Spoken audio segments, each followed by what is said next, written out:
Underlying factors are really two. Number one is climate change. Somalia is caught up in a spiral of droughts and floods. And we see that this impacts on people in terms of losing their livelihoods, losing their crops, and then forcing them to move. Second, of course, is the conflict that has gone on in Somalia for more than 30 years. That means people are unable to go about their daily lives because of insecurity. Immediately, it's to save lives. So it's to make sure that children are treated for malnutrition. It's to provide safe water to communities, without which they are at risk of having cholera and diarrhea.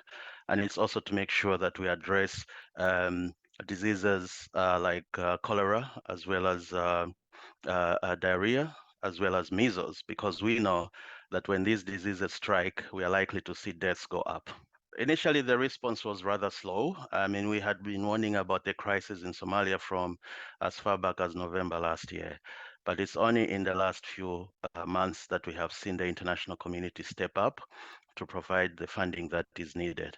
We are saying that this is adequate and we are grateful for it. However, as we are seeing now, the needs are escalating almost on a day-to-day basis. We will still need to continue to receive funding to help people that are suffering between now and even well into next year. I think what we need to look at is how we can support these communities in addressing their health needs, their nutrition needs, and indeed, of course, their food needs, but also ensuring that we secure the future of children by putting them in school, as well as providing a much safer environment for them.